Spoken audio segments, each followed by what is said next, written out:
Well, good morning and welcome to Morning at NTV. This is Everyday Life and my name is Idris Matu. Now, they say opportunities come once in a lifetime. But what do you have to do to seize that business opportunity and enhance your income, enhance your life? Today, I have Ronald Mukasa. We are continuing Tuesdays. We are discussing money, and every day, as we do every week, for the past 3 weeks, we've been discussing how to better your income, how to better your business. And today, we are talking about how to seize a business opportunity. But before we enter the discussion, I'd like you to remind the viewers of who you are. Oh, yes. Some people will say, who is this guy telling us about businesses? Is he a tycoon? Is he a what? Yeah, so my name is Ronald Mukasa, and the work I do is I'm a financial literacy coach, and I help people become better in using their money and make sure that they make more of it. And I've been doing that for the last close to 10 years now. Yes, well, if you are doubtful, look at his skin, look at his suit. Yes. So just starting off the conversation, what is a business opportunity and how can I identify one? I think when we look at a business opportunity, it is that space which is created for someone to start something new, for someone to improve something which has existed. It is you looking out in your community and asking yourself, what exact gap exists and how can I solve it? And when we talk about seizing business opportunities, what we are fundamentally saying is, how do I, as an individual, make use of the gap or the space which has been created? So if you're looking for a business opportunity, the question which you need to ask yourself is, what problem can I solve for society? What need can I solve for society? Because when you think about businesses, all they are doing is to attempt to solve a problem. So every business you think about solves a problem. Every business you think about addresses a need. And when we think about business opportunity, we are fundamentally saying, how do you meet that need? So I am in a society, I've noticed that actually there is a problem of water, for example, and a jerry can of water goes for as much as 500 shillings. How can I create a business which can deliver that jerry can at 200 shillings or at 300? That is what business opportunity is about. It's about seeing a problem and solving it. You know, there is a saying that where people complain is where business is. Exactly. The entrepreneur sees the business opportunity as the rest of us see a problem. So even if it is a rainy day, you go in Kampala here and you notice on a rainy day, all of a sudden there are some people who spring up with umbrellas right when you need them. So the rest of us are complaining about the rain. Rain. And then they're saying, you know what, my brother, if you have 10,000, you can be able. Now you know that you can get this umbrella at just 5,000. In other words, we should stop saying, government Yetuyambe, please, and kind of realize how, identify how we can actually better the situation. Exactly, and I think one of the things which is one of the ways you can look at this is that human beings are always talking about their problems. So you, the entrepreneur, your job is to ask yourself, how can I solve that problem? So it is important to listen to what the community is saying. What problem are they talking about? Everywhere you turn in your community, everyone may be saying, but there is no good school around here. There is no good school around here. Or there is no nursery school around here. Now, your job is to ask yourself, how can I solve this problem? Now, there is a temptation to also join that complaining. And you say, you know what, there is actually no good school around here. But where Somero is, what? They don't give us this? Exactly. So your job is to ensure that you don't just join in, but you join in as a service provider, because people are willing to give you their money if you solve their problem. That brings me to one of the qualities that we talked about in our past interviews. Problem solving. Exactly. Don't complain. Create a solution. But then if I'm identifying a business opportunities, because so many people, when you talk about business, they think of something that is going to give me profit, something that I'm going to acquire income from. What if the problem that is existing in a society, in an environment that I am in, does not necessarily have a profit kind of structure that if I do provide a solution to this, I might not be getting money. Do I have to find a way of making money from out of that situation? I think there is a big debate about you have heard about things like social enterprises, which are meeting a social need and at the same time being able to make money. So one of the things which you need to reflect on as an entrepreneur, because the question of it being, you don't become government. Yeah. You don't start saying, I will build the roads. But if you can build the roads for an income, then go ahead and do that. But you need to ask yourself, how can I be able to earn an income from this? But don't forget that as human beings, everyone who has money in his pocket wants to exchange it for a solution to their problem. And you have to ask yourself, am I solving anyone's problem? Because if you are, then that means that people will be willing to pay. And when you talk about problem solution, there are two ways of looking at it. Sometimes when you look at a problem, no one is solving it. So in the case when no one is solving it, your job is to ask, can I solve it? So I mean, I'm in this place and I have noticed that there is no saloon around. Or no barber shop around, and I ask myself, can I be able to create that service in my village to be able to start the first barber shop? There it is you solving a problem, and you have noticed no one is solving it. But the truth is, a barber shop might exist. Now, even when a barber shop exists, you ask yourself, can I do it better? Because the moment you can do it better, that means that if I go to this barber shop, possibly this person doesn't clean your hair after they have cut So it. in other words, opportunities are not only limited to things that do not exist. Exactly. It can be in existence, but then you can offer a better service. Exactly. And that's the problem. Many people are looking for this amazing business idea which no one has ever heard about, and it's totally new. But I tell you that there is so much opportunity in just improvement. You just look. You just reminded me, someone said, Ronald, if I see that you're not treating your wife better and I can treat them better, then I seize that opportunity. And we have seen that happen. We have seen that happen. Yeah. That's why you should take very good care of your wives. Yeah. So the point is that if you can be able to improve, there is a restaurant out there. The restaurant actually exists. It's serving food, but everyone knows it doesn't give a consistent service. The customer care is horrible inside there.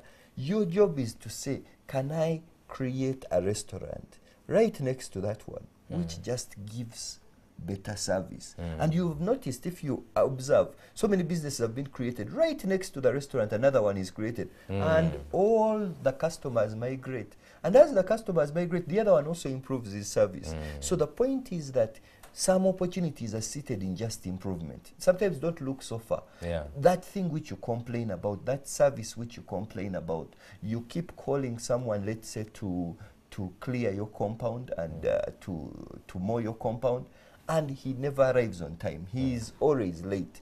You might actually say, there are many people who are complaining about the same, and that could be the business opportunity. So some business opportunities are seated in something which is new, which is not happening right there, but others are seated in just improving what Well, you're doing. one of the things that you have talked about in taking steps to identifying a business opportunity is, number one, you have to look for where there is a problem. Exactly. Yeah. Number two, you said you have to stop complaining.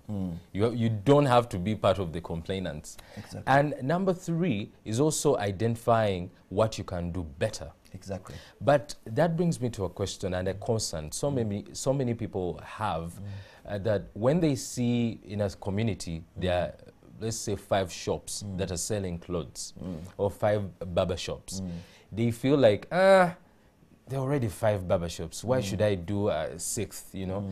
Is that a limitation, or that shouldn't stop someone from saying that, all right, there is a business opportunity here?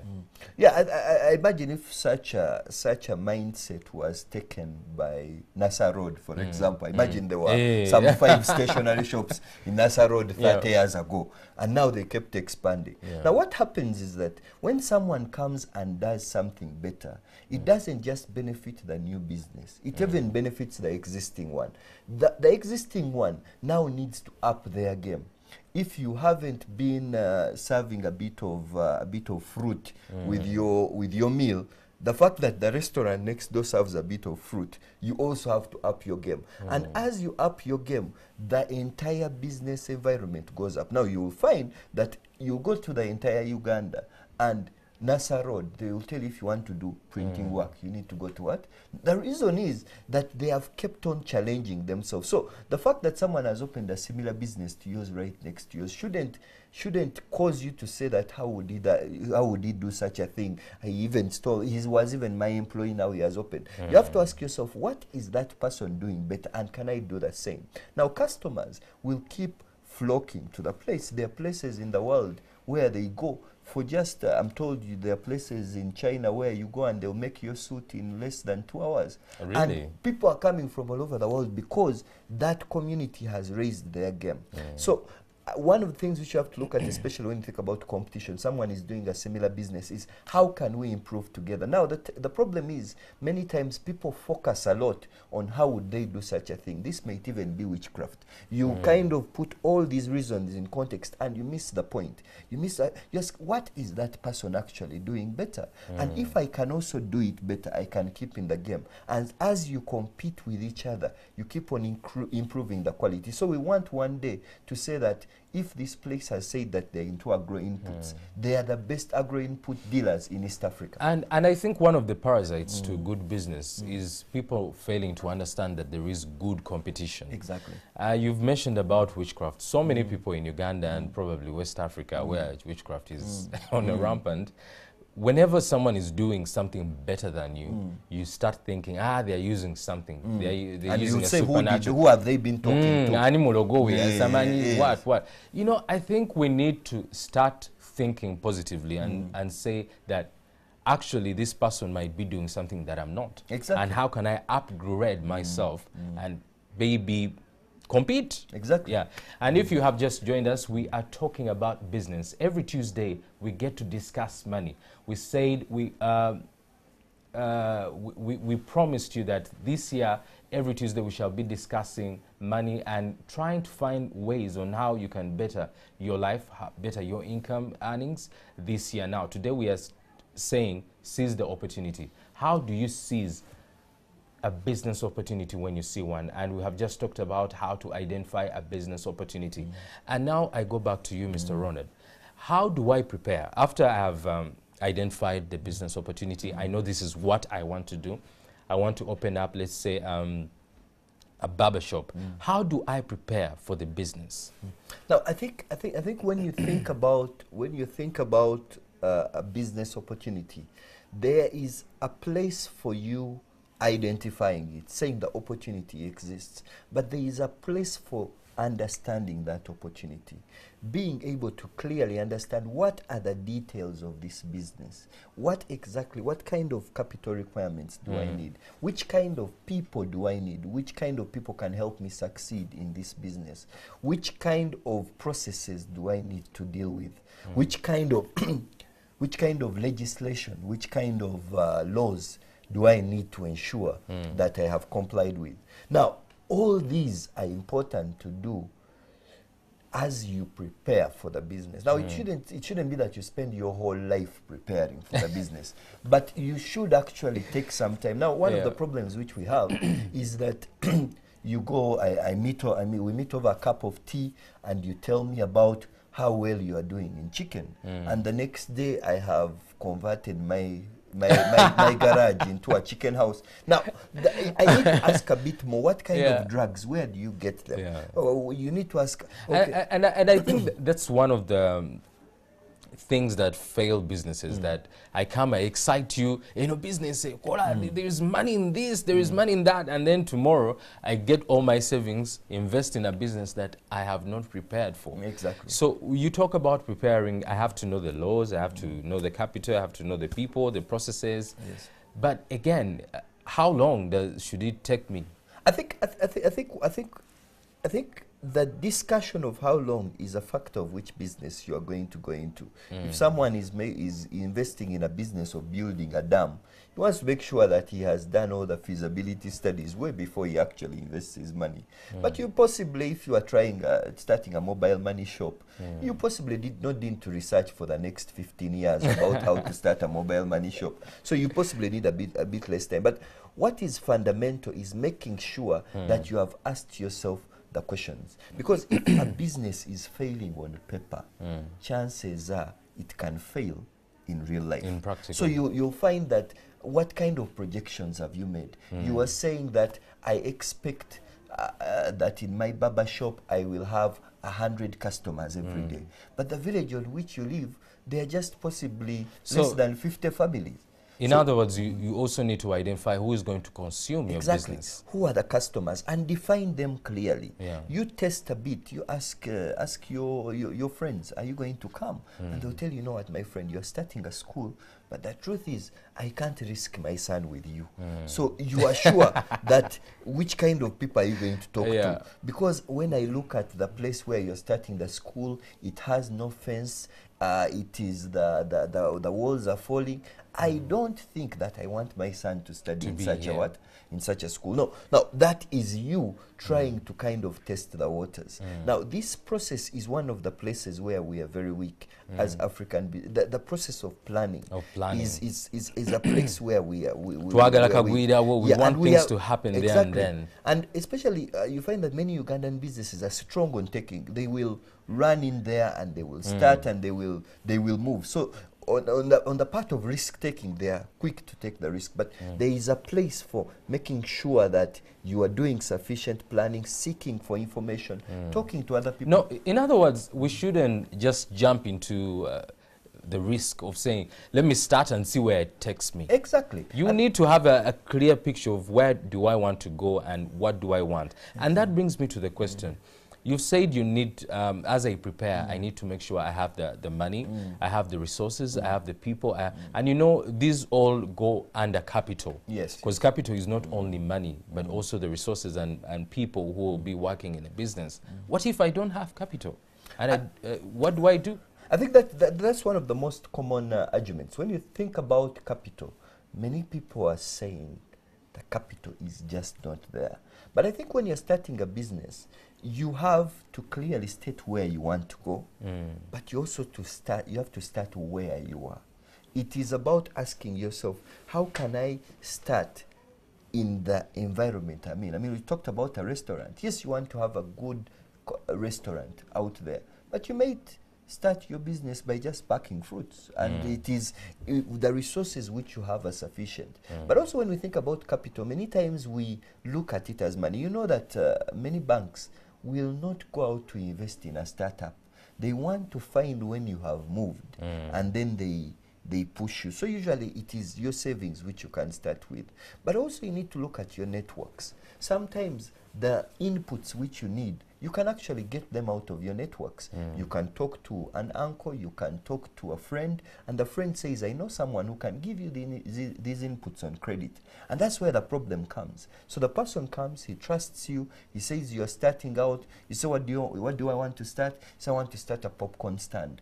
And you say, how much is the equipment? The equipment is, let's say, 700,000. And the person says, you know what, I'll give you the machine for free, but you will pay me 100,000 shillings every month for the next 8 or so months. Now the problem is, are you going to be able to fulfill that commitment?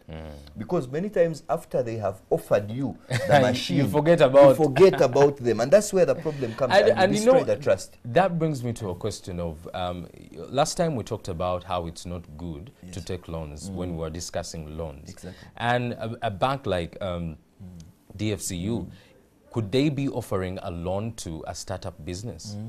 I think usually you'll notice that what financial institutions are doing is, as I said, financial institutions are lending out money that you have deposited. It's your money which they're lending out. Yeah. So the risk which they can take on is limited. So someone wants to see that you have started the journey after about 6 months, and then they will join you in that journey. A lot can be debated on when they will join you.